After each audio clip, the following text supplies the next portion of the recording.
Silver cup মাছ আলু দিয়ে রান্না করব। আলু কেটে ধুয়ে নিয়েছি আর সিলভার কাপ মাছটা কেটে ধুয়ে নিয়েছি। মাছটা আমি লবণ আর হলুদ মাখিয়ে নেব।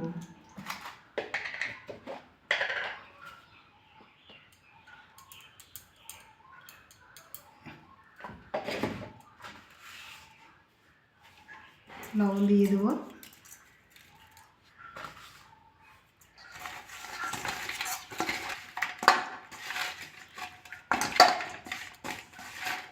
মাছটা লবণ হলুদ মাখানো হয়ে গেছে, আমি এবার গ্যাসটা জ্বেলে নেব।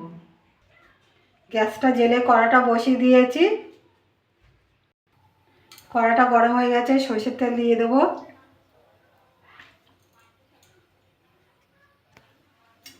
তেলটা গরম হয়ে গেছে,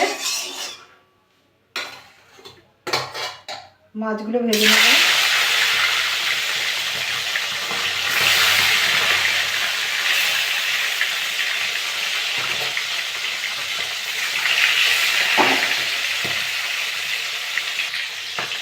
মাছগুলো একটা একটু ভাজা হয়ে গেছে, আমি এবার উল্টে দেবো। উল্টে পাল্টে ভালো করে ভেজে দেবো।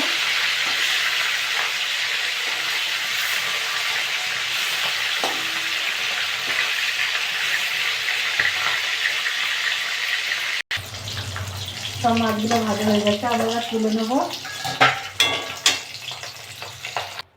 সব মাছগুলো তুলে নিয়েছি, বাকি মাছগুলো আমি একইভাবে ভেজে নেব।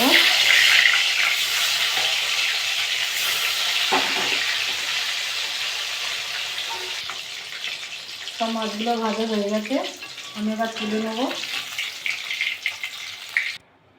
সব মাছগুলো তুলে নিয়েছি, ওই তেলে আমি আলুগুলো ভেজে নেব।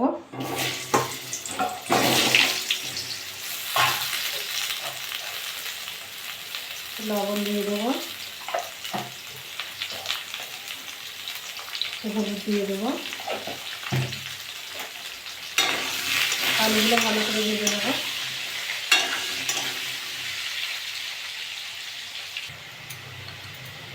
আলুগুলো সব ভাজা হয়ে গেছে, আমি এবার আলুগুলো তুলে নেব। আলুগুলো সব তুলে নিয়েছি,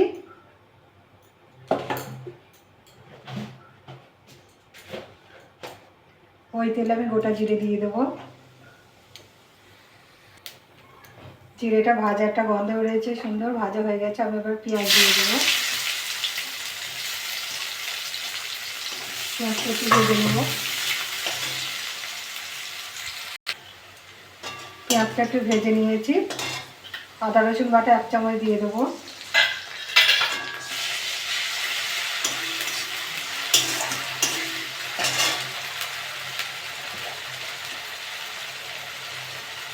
হলুদ দিয়ে দেবো।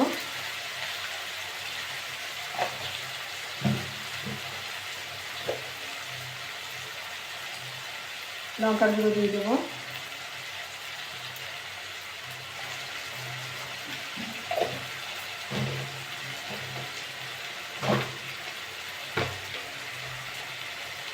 ধনে গুঁড়ো দিয়ে দেবো 1 চামচ।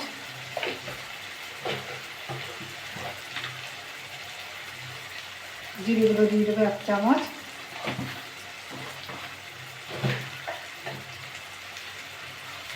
স্বাদ মতো লবণ।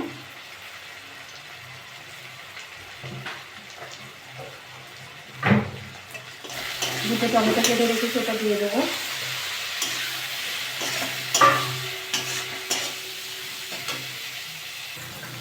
মশলাটা কষে নেবো, আমি একটু জল দিয়ে দেবো।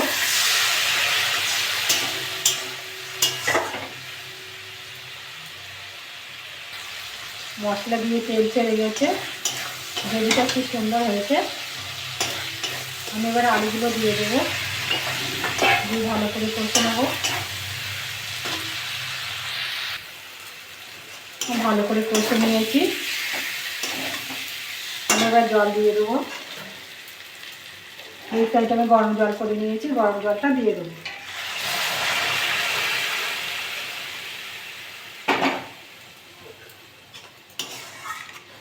গরম জলটা দিয়েছি, একটু তাড়াতাড়ি হয়ে যাবে।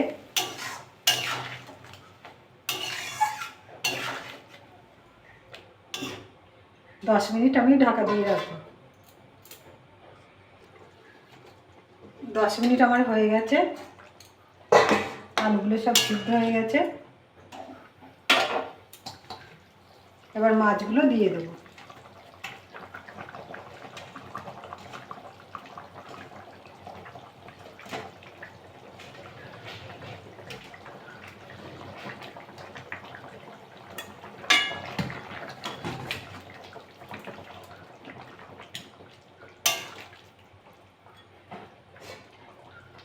দুই 3 মিনিট আমি ঢাকা দিয়ে রাখবো।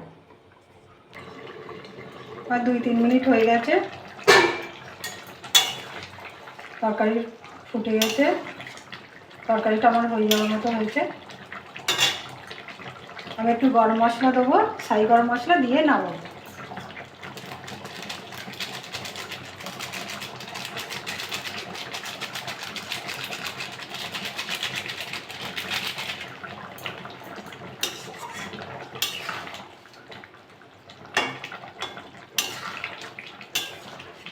এবার তরকারিটা নামিয়ে নেব।